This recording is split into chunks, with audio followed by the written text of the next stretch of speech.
안녕하세요, 이 작가입니다. 저는 지금 중국에 와 있는 상태고요. 남쪽 지방에 있습니다. 이쪽은 날씨가 영하로 내려가는 일이 그렇게 많진 않아서 난방 시설이 없기 때문에 이렇게 보이시는지는 모르겠지만 입김도 날 정도로 춥습니다.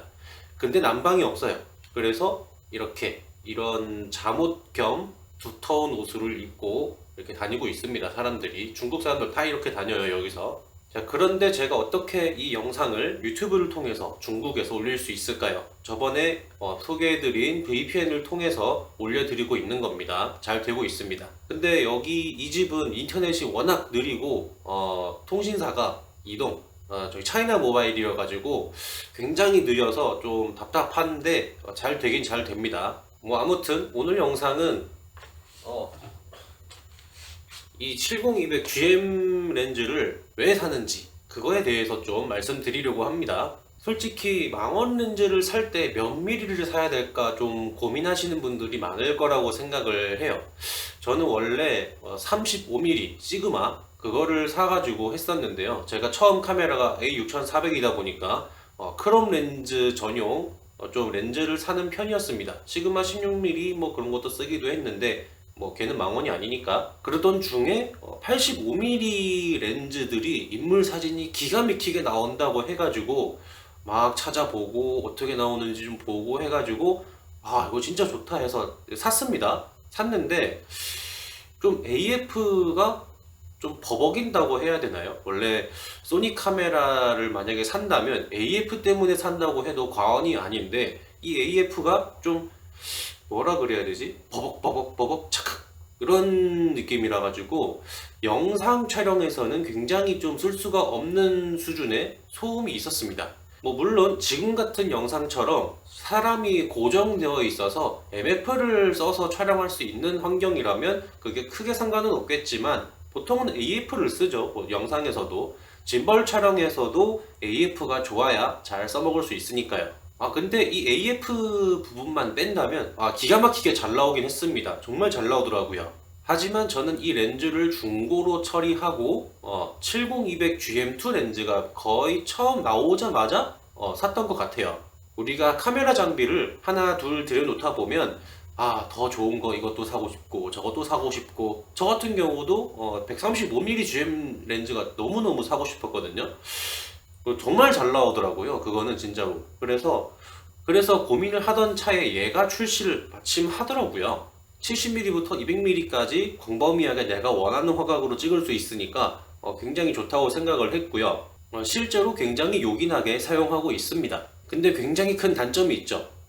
단렌즈들보다는 화질이 좀 떨어진다. 그리고 조리개가 좀 닫혀 있다. 이런 거죠. 밝은 조리개라고 한다면 단렌즈에서는 f1.4나 f1.8이 가장 일반적이라고 할 수 있습니다. 근데 얘 같은 경우는 f2.8을 가지고 있습니다. 고정 조리개죠. 가변 조리개였으면 절대로 사지 않았겠죠. 숫자로는 f1.4와 f2.8의 차이가 1.4밖에 나지 않지만 밝기는 무려 4배가 차이가 나는 거기 때문에 굉장히 고민을 많이 했던 기억이 납니다. 그렇기 때문에 밝은 조리개를 가진 렌즈들의 수요가 굉장히 많고요. 밝은 조리개를 가지면서 수용할 수 있는 어느 정도의 무게의 막강한 화질을 뽑아내니까 가격대가 굉장히 높습니다. 이런 GM 렌즈 라인업들은. 그런데도 불구하고 제가 단렌즈들의 이 장점을 다 포기하고 얘를 산 이유가 하나는 카메라 바디의 성능 때문이에요. 요즘 카메라들은 옛날 카메라들처럼 이제 안 좋지가 않고 좋기 때문에 카메라 바디의 성능을 믿고 노이즈는 이제 어차피 사진은 보정을 할 거기 때문에 그런 것까지 다 감안한다면 f2.8 정도면은 웬만한 야간 촬영에서도 작은 조명만 있다면 충분히 괜찮지 않을까 해서 이제 구매를 하게 된 거고요. 그리고 하나는 화질이에요. 화질. 원래 아까 말씀드렸던 게 단렌즈가 줌렌즈보다 훨씬 화질이 좋다라는 말씀을 드린 거였는데, 얘 같은 경우는 웬만한 단렌즈보다 화질이 좋습니다. 얘가 진짜 엄청난 친구고요. 앞으로도 저는 계속 쓸 것 같은 그런 렌즈입니다. 그리고 망원 렌즈인데도 손떨림 방지가 굉장히 좋습니다. 그래서 핸드헬 촬영으로도 굉장히 좋은 사진을 많이 뽑아낼 수 있다. 저는 실제 출사 촬영에서도 이거를 굉장히 많이 씁니다.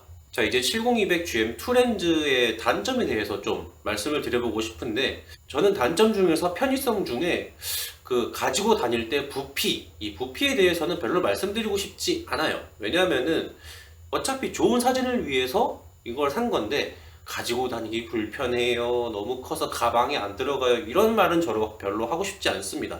그거 말고 무게에 대해서 좀 말씀을 드려볼게요. 무게는 당연히 무겁죠. 무거운데 이게 전 세대 GM1 렌즈는 이것보다 30%나 더 무거웠다고 하니까 이 정도 만들어줬으면은 감사합니다 하고 열심히 잘 쓰면 될 것 같습니다. 근데 단점은 단점이죠. 원래 렌즈 크기들이 이 정도밖에 안 해요. 보통 우리가 들고 다니는 렌즈들은. 그리고 번들 렌즈 같은 경우는 이거밖에 안 하죠. 그러니까 굉장히 보통 일반 사람들한테는 굉장히 무거운 렌즈다. 그 다음에 영상 촬영을 할 때 제 카메라들이 좀 이상한 건가? 그런 건지 모르겠는데 4K 60프레임 촬영을 할 때 저 중변경을 하면서 이제 촬영을 하다 보면은 영상이 뚝뚝 끊깁니다. 저는 이제 레코딩 할 때 디스플레이만 그렇게 표기되고 영상 녹화 자체는 이제 확인해 보면은 잘 돼 있을 줄 알았는데 그게 아니라 실제로 영상 줌을 당기거나 이렇게 하면 영상이 실제로 뚝뚝뚝 끊기면서 이제 녹화가 되더라고요. 그래서 얘를 녹화를 할 때는 아무래도 저는 포커스 모터 같은 거를 짐벌에 있는 거를 써서 중변경을 하면서 이제 촬영을 많이 했는데 별로 4K 60프레임에서는 그렇게 많이 쓸 수 있는 게 아닌 것 같다, 이렇게 생각이 듭니다. 얘는 영상이 아니라 사진 렌즈다, 사진 특화 렌즈다, 그렇게 보셔야 됩니다. 그리고 마지막으로 단점으로 하나 뽑을 게 이 뒷면에도 렌즈가 있죠.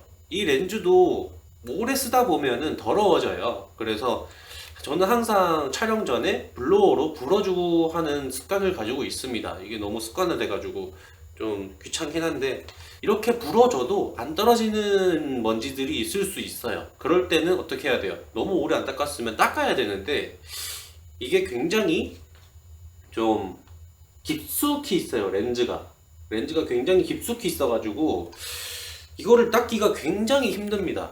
제대로 닦기가.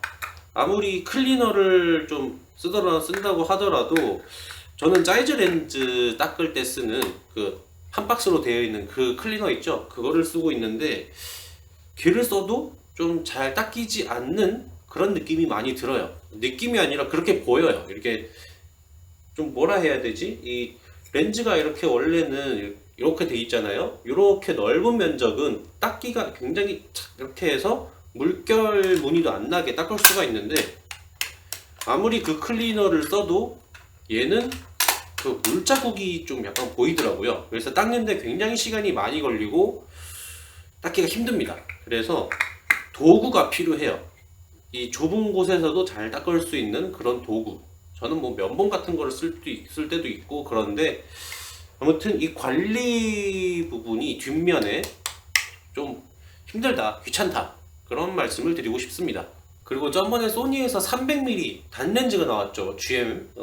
진짜 그거는 작살 나더라고요. 근데 그거는 화질도 진짜 엄청나지만 300mm잖아요. 300mm를 찍을 수 있는 환경이 그렇게 많지가 않습니다.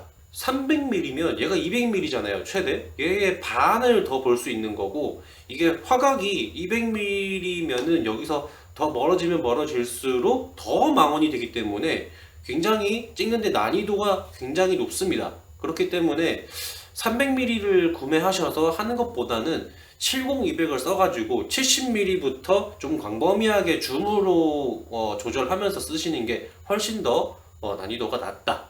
그리고 화질이 300mm보다 그렇게 많이 낮지도 않다.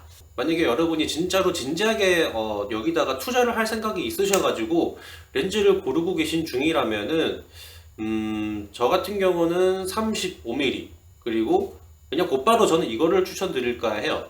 자, 이 영상은 여기까지고요. 제가 요즘 중국에 있는데 여기 처갓집이거든요. 그래서 애기랑 같이 왔는데 애기랑 같이 다니면서 중국 골목길을 좀 돌아다니고 먹는 것도 좀 먹고 그런 영상들을 이제 올려놨으니까 몇 개 안 되지만 그걸 보시고 이게 여기가 약간 느낌이 뭐냐면 옛날 한국에 80년대 90년대 그때 우리 어렸을 때 그 골목길에서 놀던 그 풍경이 좀 있어요. 제 아들 애기도 많이 귀엽게 봐주시면 좋겠습니다. 저는 또 다음 영상에서 찾아뵙도록 하겠습니다. 감사합니다.